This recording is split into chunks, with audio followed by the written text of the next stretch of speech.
if it's industry, to be sincere, it cannot be every industry. It's not possible for you to be good at everything. We need to then refocus on few areas where we know we have maybe competitive areas of advantage or strengths. And in those areas, we pick two, three, or four of them and focus our energy on growing those areas and growing those sectors. They might end up generating even more than 50% of what we want. So moving us away from this raw material export driven country, which has no added value. There's no point you selling your raw material. You pay back on more than 100% when you're buying it back in added value.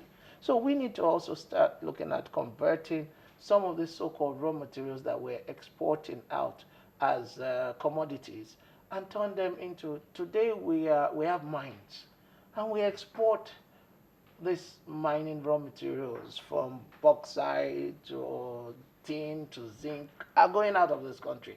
Iron ore is going out. Now, and I look at it that nobody is taking its time to even process it. And at one point in time, we actually asked one or two of these international, we made an inquiry about it. What is the value of added value into even lead that is going out in droves out of this country? And the guy said, all you have to do is even convert it even into simple things as lead chips. And you'll be shocked at what price difference you get between the ore and the actual lead chips. And what would it take to convert the ore into lead chips? Is the process that tedious? Is it that expensive? That was a shocking part. It wasn't that expensive. And I was asking the same Swiss company, this same Swiss trader that was so interested in the ore, why are you not encouraging them to do lead chips? I said, really, it's your choice. If you give us lead chip, we'll give you more money. And maybe it's something you should seriously look at.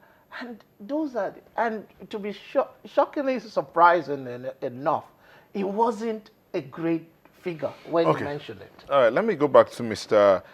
Emaselu. Mr. Emaselu, is a local manufacturer thinking internationally? I mean, if you would rather export ore than export lead chips, which will fetch you more money, how would you say the local manufacturer is thinking? Can you take that question again? I didn't get it. How is the Nigerian manufacturer thinking internationally? Yes. Yeah.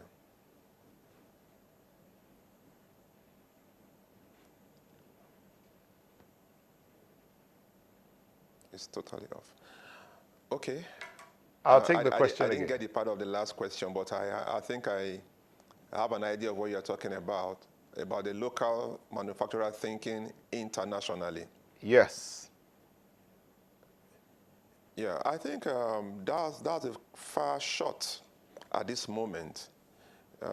We're participating in the international market because we're selling natural resources. Now, I want to make something very clear right now.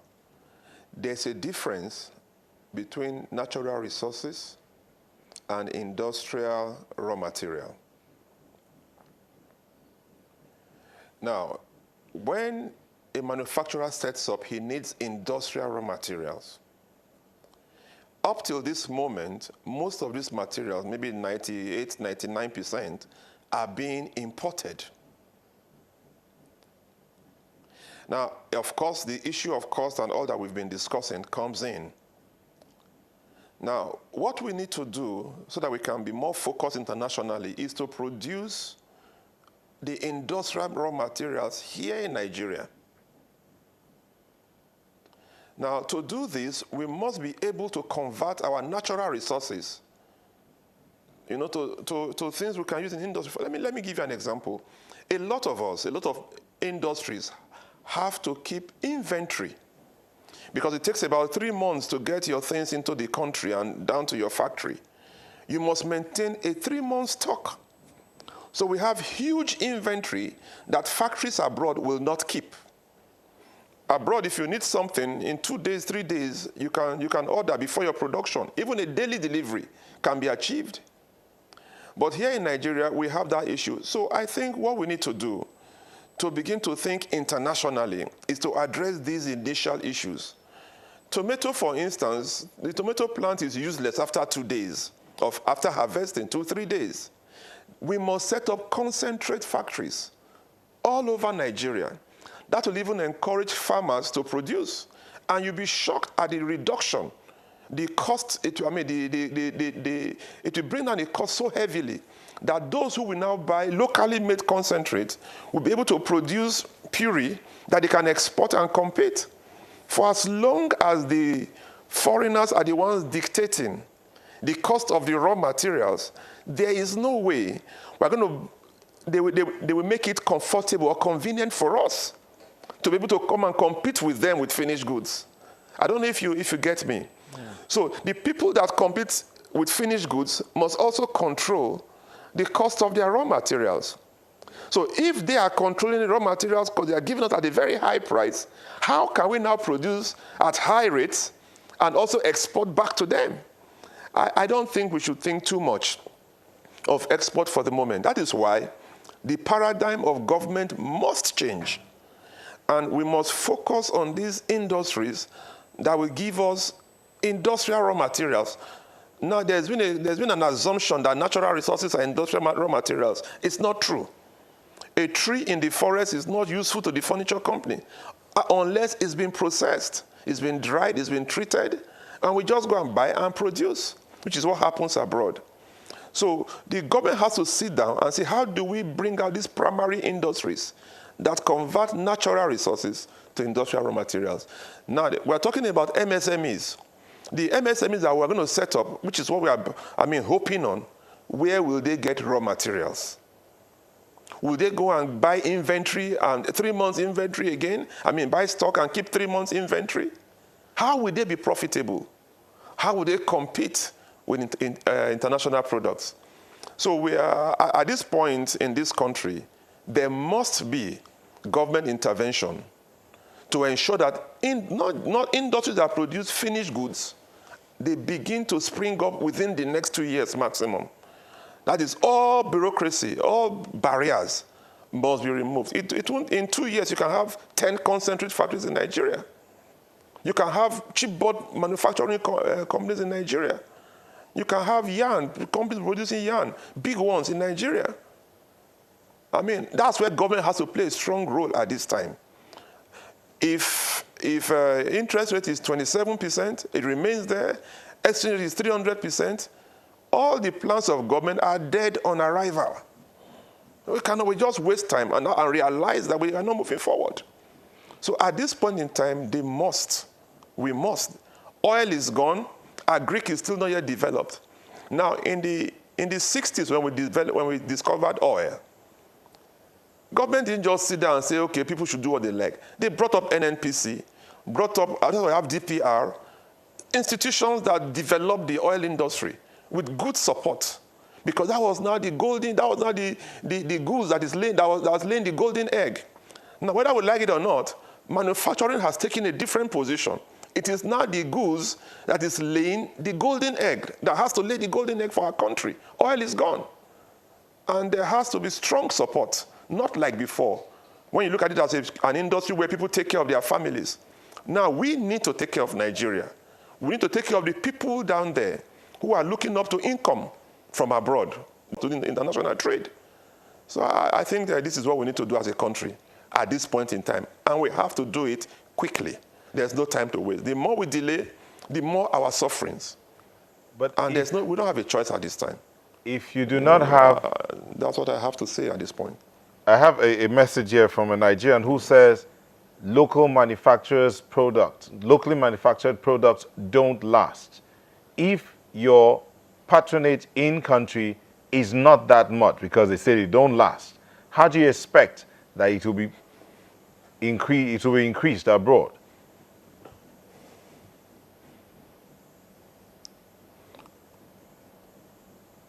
It's totally off. All right, we've lost audio there. We'll come back to you. Obviously, you can't hear us. Let me bring it here. Let's look away from wires, because apparently it's been said over and over again, Nigerian cables are amongst the best, and indeed the best, and that's what they all go for. And maybe your business has grown from that angle as well. But Emmanuel Okpabi says, we're not interested in Nigerian-made goods because they don't last. So if the locals will not buy locally made products, how do you expect that the international community will buy?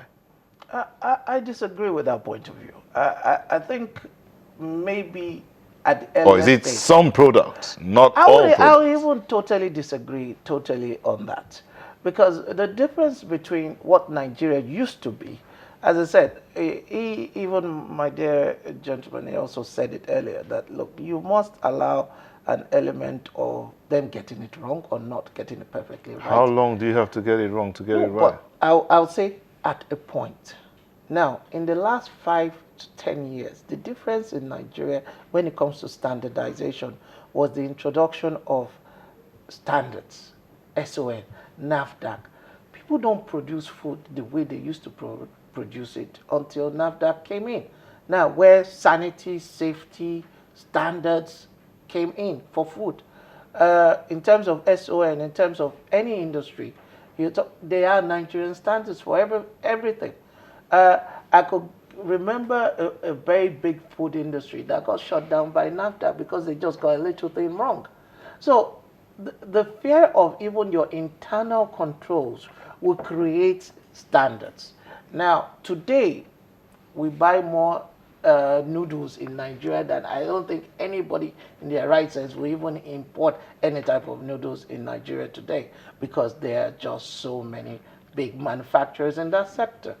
Now, what the difference, I'll say, I totally disagree with that statement, because I look at it, I buy fans locally today, and the fans are done in Nigeria. Give or take, some components of it is locally is imported, but they are assembled, fixed, and serviced and done in Nigeria, and I use those products. So I would disagree that we should look at the products as being substandard. It's only substandard. There's no product even in the world. Even we've brought in machinery from around the world, and you're talking even from Germany. They don't get it 100% right all the time. They are allowed mistakes, and under mistakes, you are allowed what is called warranties. Under those warranties, anything goes wrong, it's service delivery. They'll fix it for you. Now, but you cannot expect anybody in any industry to get it right 100%, which is why he has the word warranty. But let's look at, it's not about getting it right, it's about the taste. The taste buds have been set for foreign goods. For instance, Abiodun says, at government functions, they deceive us with Eva and Five Alive, which are local. Yeah. Go to their homes, you find only foreign drinks. So he's saying, start with them, start with those in government, start with the politicians. For me, and for my own personal experiences, I would agree with that maybe 15 years ago. 15 years ago, if you walk into a party, if you don't see just juice, people will hardly drink any juice on that. Today, literally, if I walk into a place and I don't see certain Nigerian brands, either Chivita or Dancer, let's just take those two, or even Foreman, believe me, I will not drink, because I will believe that what they brought may be most likely substandard, or it has been at the port for too long.